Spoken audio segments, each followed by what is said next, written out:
Bonjour et bienvenue, vous êtes sur Croisée des chemins. Nous nous retrouvons aujourd'hui avec un grand plaisir pour notre point info du jour. Alors je vous propose de commencer sans plus tarder.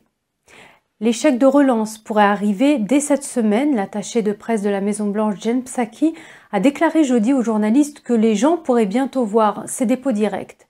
Joe Biden a signé jeudi la loi sur le plan de relance. Madame Psaki a ajouté que plus de 158 millions de ménages devraient s'attendre à les recevoir, précisant qu'il ne s'agit que de la première vague et que les paiements aux Américains éligibles se poursuivront au cours des prochaines semaines. Outre les paiements de relance, des dizaines de milliards de dollars sont versés au gouvernement des États et aux collectivités locales. Le projet de loi prévoit également la poursuite de l'extension des allocations chômage pendant plusieurs mois supplémentaires et l'extension du crédit pour enfants pendant 1 an. Le sénateur républicain Ron Johnson a déjà fait remarquer que cette aide n'est pas gratuite en disant, je cite, 1,9 trillion de dollars de dettes supplémentaires, c'est 5 800 dollars par personne, ajouté aux 4 000 milliards de dollars des projets de loi d'allègement antérieurs, cela représente une dette de 18 000 milliards de dollars par personne. Il a demandé aux greffiers de lire tout le projet de loi à haute voix, avant que le Sénat ne le vote. Les plus de 600 pages du projet de loi ont pris plus de 10h30 jusqu'à peu près 2h du matin pour être totalement lus. M. Johnson dit que si souvent il se précipite sur ces projets de loi massifs et que personne n'a le temps de le lire. Un autre changement apporté par ce projet de loi est l'expansion du crédit d'impôt pour enfants. Selon la loi actuelle, ce crédit d'impôt pour enfants est assorti d'une obligation de travailler. Mais même les familles qui ne travaillent pas pourront recevoir jusqu'à 3 600 dollars par enfant, en plus de toute autre aide qu'elles pourraient déjà recevoir, comme les bons alimentaires, l'aide médicale, etc.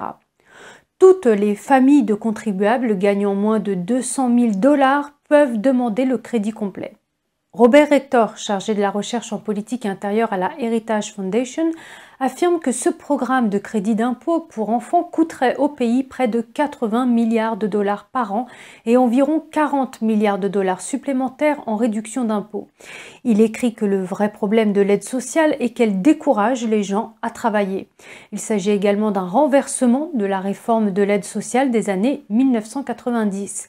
Le recteur note que la réforme bipartisane avait entraîné à l'époque une diminution massive de la dépendance à l'égard de l'aide sociale et dans le même temps une augmentation de l'emploi, ce qui avait conduit à une baisse sans précédent de la pauvreté des enfants, en particulier des enfants noirs. Il craint que cela ne conduise à un revenu de base universel, ce qui nuirait à la société au lieu de l'aider. Et la représentante républicaine Liz Cheney affirme que le résultat serait une augmentation des impôts pour la classe moyenne. L'administration Biden a indiqué qu'elle pourrait introduire des augmentations d'impôts progressives pour aider à financer le plan de relance. Cela inclut une augmentation du taux d'imposition fédérale des sociétés qui passerait de 21% à 28%.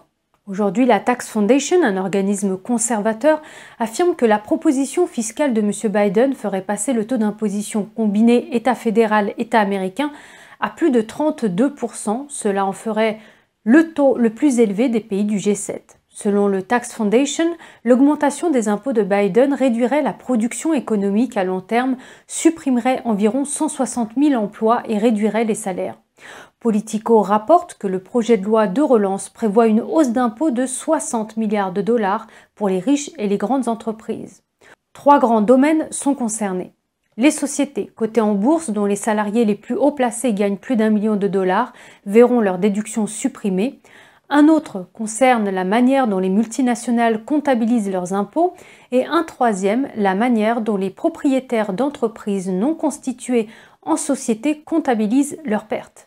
Passons à présent à une autre nouvelle. Biden dit que tous les adultes américains pourront se faire vacciner d'ici le 1er mai. Il a exhorté tout le monde à se faire vacciner. Il a déclaré, je cite, « Si nous faisons tous cela, si nous faisons notre part, si nous le faisons ensemble d'ici le 4 juillet, il y a de bonnes chances que vous, vos familles, vos amis puissiez vous réunir dans votre jardin ou dans votre quartier et faire un barbecue pour célébrer le jour de l'indépendance.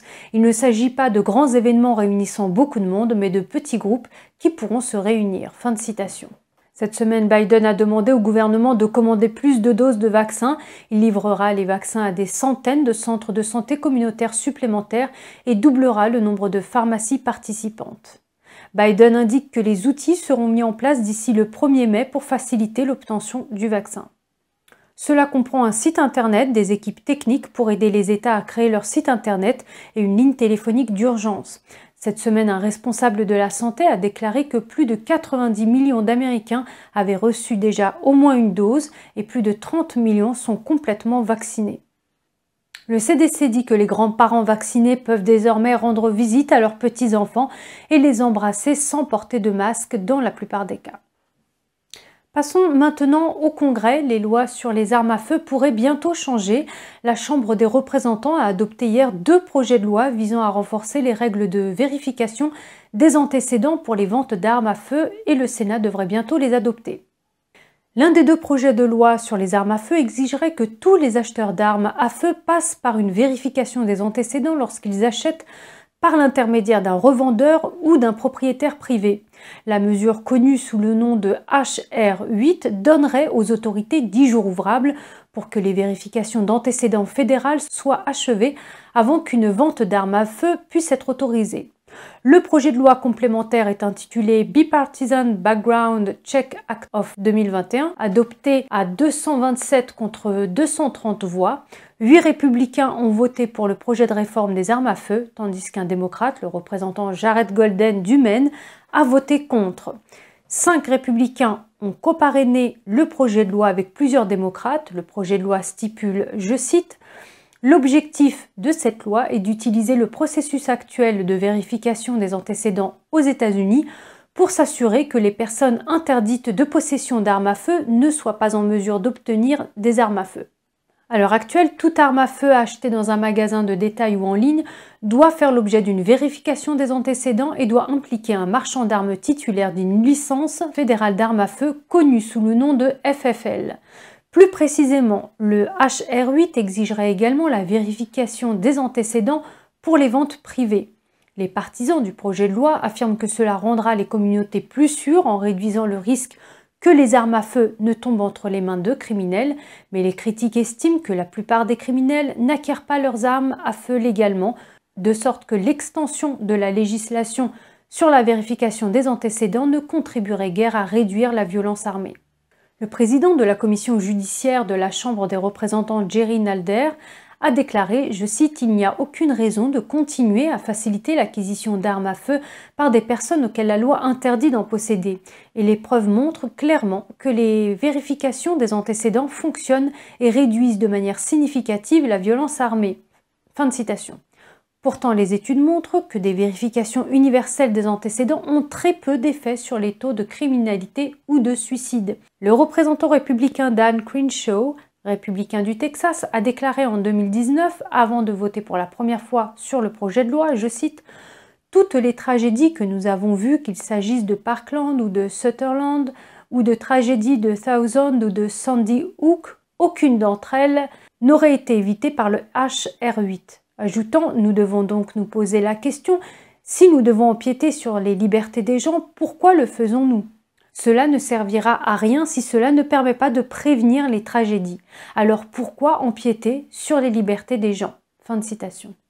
La National Rifle Association a déclaré dans son analyse de 2019 que si le projet de loi est adopté, il exigera que les prêts, les cadeaux et les ventes d'armes à feu soient traités par un magasin d'armes. Les mêmes frais, la même paperasse et la même tenue permanente des registres s'appliquent pour que l'achat d'une nouvelle arme à feu dans un magasin. Par exemple, si vous prenez une arme à feu d'un ami sans passer par un magasin d'armes, la sanction est la même que si vous vendiez sciemment une arme à un criminel violent condamné. De même, lorsque l'ami rend l'arme, un autre voyage au magasin d'armes est nécessaire sous peine de crime. Cependant, certains républicains craignent que l'élargissement des vérifications des antécédents ne soit qu'un moyen détourné de créer un registre national des propriétaires d'armes à feu. Quelques heures seulement après l'adoption de ces projets de loi, les démocrates ont présenté un autre projet de loi sur les armes à feu. Il s'agit à présent d'interdire plus de 200 modèles d'armes à feu semi-automatiques et les chargeurs contenant plus de 10 cartouches. Passons maintenant aux grandes technologies. 2 membres du Congrès du Parti républicain accusent Amazon de favoriser la culture de l'annulation et de la censure des opinions conservatrices. Ils demandent maintenant aux géants de la technologie de leur fournir des données sur les délits présumés.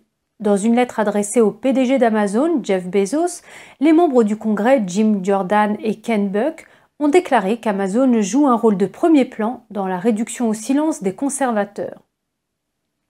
Ils ont écrit « Big Tech, y compris Amazon, est engagé dans une discrimination systématique basée sur leur point de vue. Dans le cadre du phénomène malheureux de la culture de l'annulation, Amazon joue un rôle de premier plan dans la réduction au silence et la censure du discours politique des Américains conservateurs. » Ajoutant « Au cours des derniers mois, Amazon a montré une tendance à réduire, censurer ou supprimer de ses plateformes les contenus qui épousent des points de vue conservateurs. » Ils ont demandé à l'entreprise des documents et des informations sur ses activités de censure.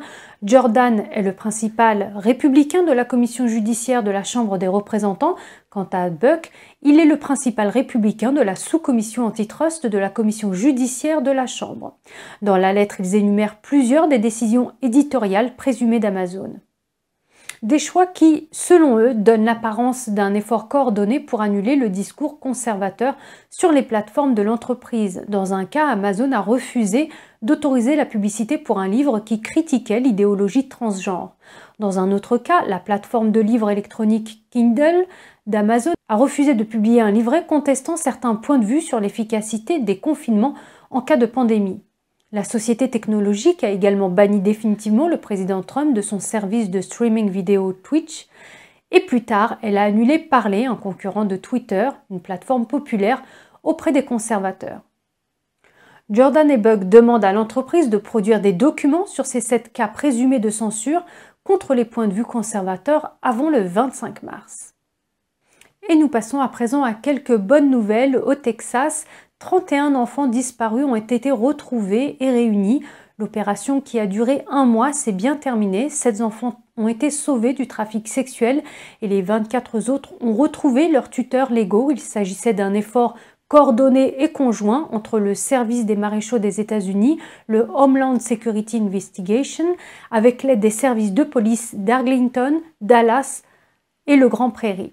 Le US Marshal par intérim a déclaré dans un communiqué, je cite, « Il est gratifiant d'observer les partenariats entre les forces de l'ordre et les préoccupations de la communauté qui permet d'aboutir à un tel succès en matière de récupération. » Ajoutant, les victimes doivent savoir qu'elles ne sont pas oubliées, qu'il y a de l'espoir et un moyen de rentrer chez elles.